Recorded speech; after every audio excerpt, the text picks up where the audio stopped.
नमस्कार साथियों, स्वागत आप सबों का पुनः उसी जोश उसी उमंग के साथ आप सबके सामने आज के तमाम खबरों को लेकर के आपके सामने हम उपस्थित हैं और शुरुआत करेंगे सोशल साइंस विषय से।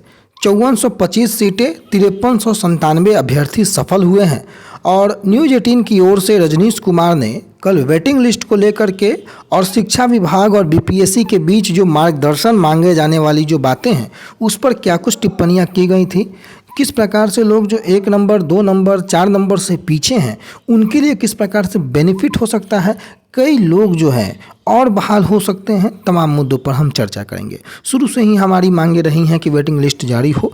कई लोग ऐसे हैं जो जेन्युइन कैंडिडेट, अच्छे कैंडिडेट हैं, उनका चयन हो सकता है और सरकार से इस बात को लेकर के जरूर दिशा निर्देश बीपीएससी को मांगना चाहिए था और उन्होंने मांगा है।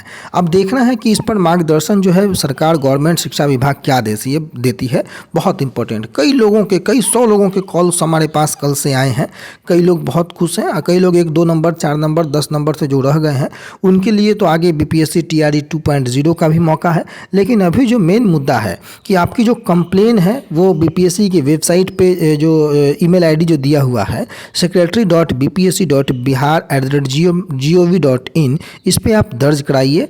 और बीपीएससी ने छुट्टी के दिन भी जो है जो रिजल्ट जारी किया है, काम किया है, उसमें अगर कोई गलती रह गई है तो आप जरूर उसको उजागर कीजिए। सोशल मीडिया प्लेटफॉर्म पर अभ्यर्थी दिखा रहे हैं कि कई लोगों का डॉक्यूमेंट वेरिफिकेशन में एस्टेट की डिग्री ही नहीं है, एमसीए कंप्लीट ही नहीं है और वो लोग भी मेरिट में आए हैं। अगर ऐसी परेशानी भी है आपको, कंप्लेन जरूर कीजिए, आपकी जो समस्या है उसका समाधान जरूर होगा, चिंता की कोई बात नहीं है। अब जो काउंसलिंग को लेकर के सफल कैंडिडेट थे, ओटीपी की जो समस्या थी उसका भी निवारण कर दिया गया है। उसको लेकर के बड़ा आदेश भी जारी कर दिया गया है कि जो नाम में भिन्नता की वजह से ओटीपी की समस्या उत्पन्न हो गई थी तो माध्यमिक शिक्षा के निदेशक कन्हैया प्रसाद श्रीवास्तव के हस्ताक्षर से निर्देश दिए गए हैं और इसके मुताबिक शिक्षा विभाग के द्वारा यह व्यवस्था की गई है कि आधार नंबर के अनुसार ही अब ओटीपी प्राप्त हो जाएगा और इसके मद्देनजर संबंधित अभ्यर्थियों को काउंसलिंग में उपस्थित होने को कहा गया है। तो ओटीपी वाले जो समस्या वाले अभ्यर्थी हैं बिल्कुल ना घबराएं, काउंसलिंग तय समय पे जाएं, आप करवाइए। शिक्षा विभाग ने सभी डीईओ को निर्देश दिया है कि एसटीईटी पास जो संगीत के शिक्षक हैं उनकी काउंसलिंग कराए और इसको लेकर के माध्यमिक शिक्षा निदेशक ने जिलों को पत्र लिखा है और कहा है कि जो पटना उच्च न्यायालय के आदेश के आलोक में इन शिक्षकों को शामिल करने का निर्णय लिया गया है। बगैर हाई स्कूल में एसटीईटी पास बहाली नहीं हो सकती है। इसको तमाम पत्रों को मैं आपको दिखाऊंगा और ये सब चीज़ आप देख ही रहे होंगे कि प्राथमिक में कितने अभ्यर्थी, माध्यमिक में कितने अभ्यर्थी, उच्च माध्यमिक में कितने अभ्यर्थी सफल हुए हैं। तो इसको दिखाना कोई विशेष उचित नहीं है। सबसे पहले रजनीश कुमार के उस ट्वीट को हम दिखा देते हैं। शिक्षक बहाली से जुड़ी खबर, कल दोपहर में ही इन्होंने ये ट्वीट किया था और महत्वपूर्ण बातें क्या हैं। वेटिंग लिस्ट जो है सबसे महत्वपूर्ण है और बीपीएससी वेटिंग लिस्ट जो है वो मेधा सूची दोबारा जारी कर सकता है। शिक्षा विभाग से इन्होंने मार्गदर्शन जो कि मैंने आपको बताया और मार्गदर्शन मिलते ही मेधा सूची जारी हो जाएगी। एक अभ्यर्थी एक रिजल्ट, सबसे बड़ी मांग। और एक ही अभ्यर्थी का 2 जगह अगर चयन हुआ है तो जो सीटें खाली रहेंगी तो बचे हुए अभ्यर्थियों को तय कट ऑफ में आने पर मिल सकता है मौका। ईडब्ल्यूएस कैटेगरी के लिए एक महत्वपूर्ण बात है कि वहां पर अगर अभ्यर्थी नहीं मिल पा रहे हैं तो दूसरे श्रेणी के अभ्यर्थियों को मौका मिल जाएगा। तो ईडब्ल्यूएस के लिए भी बड़ी बात है यहाँ पर कि अगर अभ्यर्थी नहीं मिलेंगे तो दूसरे श्रेणी के लोगों को जो है अभ्यर्थी जो रहेंगे उनको वहाँ पर बहाल कर दिया जाएगा। अब ये कितना सही है कितना गलत है आप जरूर कमेंट करके बताइएगा अपनी राय को। लेकिन सत्यापन के दौरान बड़ी संख्या में अभ्यर्थी अनुपस्थित हैं। प्रमाण पत्र सही नहीं पाए जाने पर रिजल्ट रद्द होगा। प्राइमरी से लेकर उच्च माध्यमिक में मौका मिल सकता है। जो अभ्यर्थी नीचे के होंगे यानी कि 1 2 नंबर 4 नंबर से जो पीछे होंगे और सीटें खाली होने पर गणना के बाद ही ये निर्णय लिया जा सकेगा। फाइनल वेरिफिकेशन के बाद ही शिक्षा विभाग जो है कोई सूची तैयार करेगा और आयोग सूची मिलते ही मेधा सूची के आधार पर जारी फिर से रिजल्ट कर सकता है। तो बहाली और नियमावली में वेटिंग और मेधा सूची का हालांकि जिक्र नहीं था, इसके बावजूद शिक्षा विभाग ने जो है बीपीएससी ने है शिक्षा विभाग से मार्गदर्शन मांगा है और 1 नवंबर के बाद फैसले लिए जाने की संभावना है। क्योंकि 2 नवंबर को नियुक्ति पत्र वितरण करना है, उसके उस समय तक कोई भी फैसला उम्मीद नहीं है कि होगा।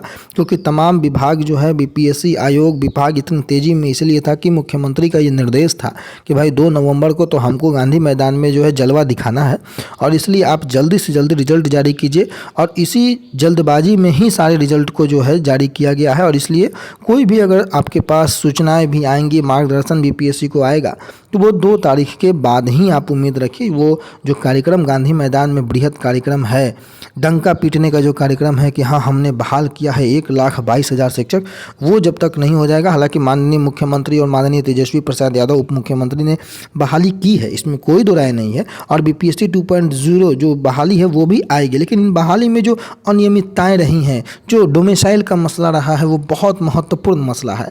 बिहार के लोगों ने आपको वोट दिया है तो बिहार के लोगों को ही नौकरी मिलनी चाहिए। तो डोमिसाइल आपने खुद, आपका कथन है कि 90% 80% जो है डोमिसाइल लागू होगा, और अगर 90% और 80% बाहर के लोगों की अगर नौकरी हो जाती है तो थोड़ा दुर्भाग्य जरूर है। बिहार के बेरोजगारों के साथ ये छलावा जरूर है।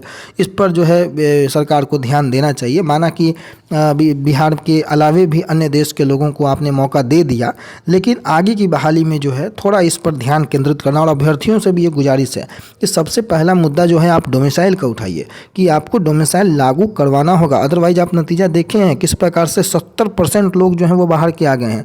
आप देखते होंगे अखबारों में चल भी रहा है कटिंग, यूपी के लोग, झारखंड के लोग, बाहर के लोग जो हैं बहाल हुए हैं। तो गवर्नमेंट अगर द्वार खुला है तो स्वाभाविक है कि कोई भी आएगा।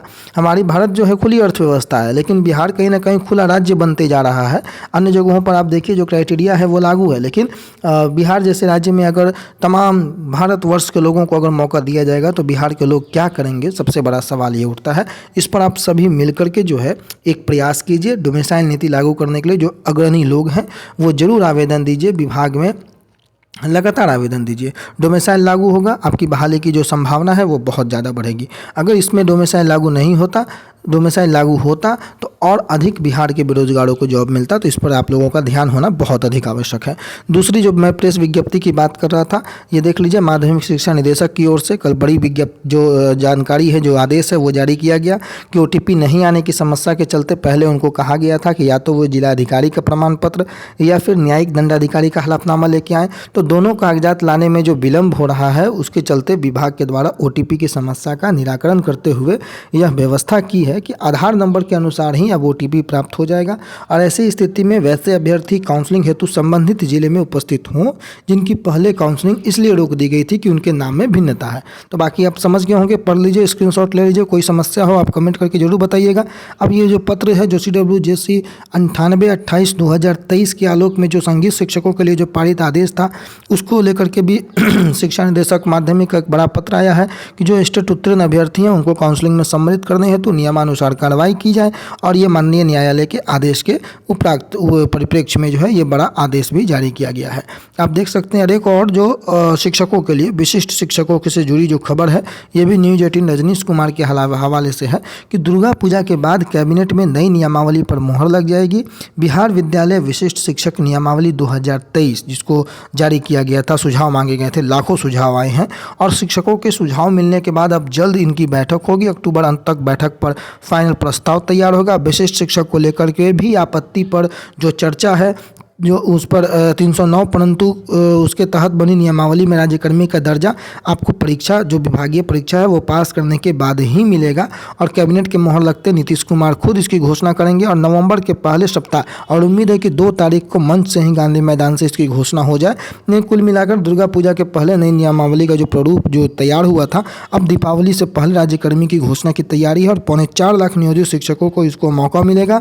और अंतिम प्रारूप भले ही जब भी सामने आए, लेकिन आपको जो परीक्षाएं हैं वो आपको देनी होंगी, विभागीय परीक्षाएं देनी होंगी, इसमें कोई दो राय नहीं है। तो कुल मिलाकर के चाहे वो विशिष्ट शिक्षकों की नियमावली का मसला हो, वेटिंग लिस्ट का मसला हो, बीपीएससी के द्वारा जारी किए जाने वाले मेधा सूची का मसला हो, बहाली का मसला हो, ओटीपी का, काउंसलिंग का जो इशू हो, तमाम मुद्दों को हम लोगों ने देखा। और अंत में एक बार पुनः आप लोगों से इस बात की गुजारिश करते हुए कि आज से ही लग जाइए अपने जो डोमिसाइल के मैटर को लेकर के विभागीय आवेदन देने का जो दौर है वो जारी हो जाना चाहिए।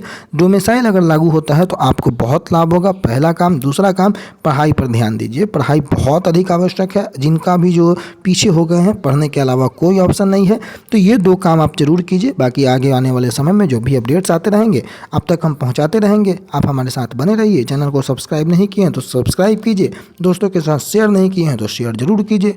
आपका बहुत बहुत धन्यवाद। आपका दिन शुभ हो।